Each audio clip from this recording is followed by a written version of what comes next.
মাত্র 1000 টাকায় দুদিনের ছুটিতে বন্ধুদের সাথে ঘুরে আসলাম পাহাড়, লেক, ঝর্ণা, বন জঙ্গল, কবি বিভূতিভূষণ বন্দ্যোপাধ্যায়ের বাড়ি এবং মন্দির, যেখানে এককালে নরবলি দেওয়া হতো। স্বাগতম বন্ধুগণ, যেন বহু যুগ পরে বন্ধুদের সাথে ঘুরতে যাচ্ছি ঠিক ততটাই এক্সাইটেড রয়েছি, কিন্তু কে জানতো হাওড়া পৌঁছে সেই সমস্ত এক্সাইটমেন্ট হাওয়ায় উড়ে যাবে। বন্ধুদের সাথে ঘুরতে যাচ্ছি ঘাটশিলা, কিন্তু স্টেশনে এসে জানতে পারলাম ট্রেন আমাদের 12 ঘন্টা লেট। তাই ফোনে গেম খেলে, ফোন ঘেটে, বন্ধুকে চেটে সময় পাস করছি। তারপর অবশেষে যখন ট্রেন আসে তখন সেটাকে একটু কিল ঘুষি মেরে ট্রেনে চেপে যাই। আমরা যে ট্রেনটায় উঠেছি সেটার নাম তিতলাগড় ইস্পাত এক্সপ্রেস।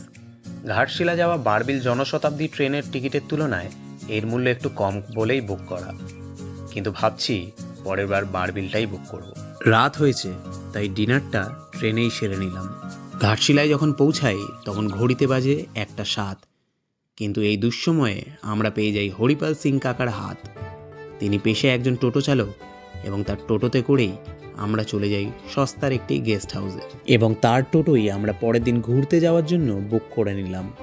তার নাম্বার আমি স্ক্রিনে দিয়ে রাখলাম। সো যেমন কথা তেমন কাজ, বেরিয়ে পড়েছি ফ্রেশ মুড আর দলবল নিয়ে ঘুরতে। প্রথমেই চলে এলাম চিত্রকূট পাহাড় চড়াই করে এর আশেপাশের সৌন্দর্য উপভোগ করতে।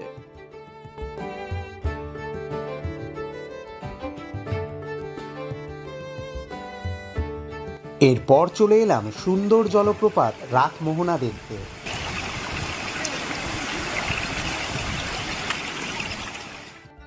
এরপর চলে এলাম গৌরীকুঞ্জ অর্থাৎ বিভূতিভূষণ বন্দ্যোপাধ্যায়ের বাড়ি দেখতে, যেটি সকাল 9টা থেকে 1টা এবং 3টে থেকে 6টা পর্যন্ত খোলা থাকে। তারপর দেখে নিলাম ফুলডুংরি পাহাড়, যেখানে তিনি এক সময় বসে লিখেছিলেন আরণ্যক, পথের পাঁচালী এবং চাঁদের পাহাড়। এরপর সমতল ভূমি থেকে 800 মিটার চড়াই করে দর্শন করে নিলাম সিদ্ধেশ্বর টেম্পল। তারপর দলমা পাহাড়ের দিকে যেতেই দেখতে পেলাম সুইসাইড পয়েন্ট। আই গেস এটা প্রকৃতিকে ভালোবেসে প্রাণ দেওয়ার জায়গা। এরপর হাতিদের পথ ধরে দলমা পাহাড় দেখতে দেখতে এগিয়ে গেলাম তার গভীরে লুকিয়ে থাকা ধারাগিরি জলপ্রপাত দেখে।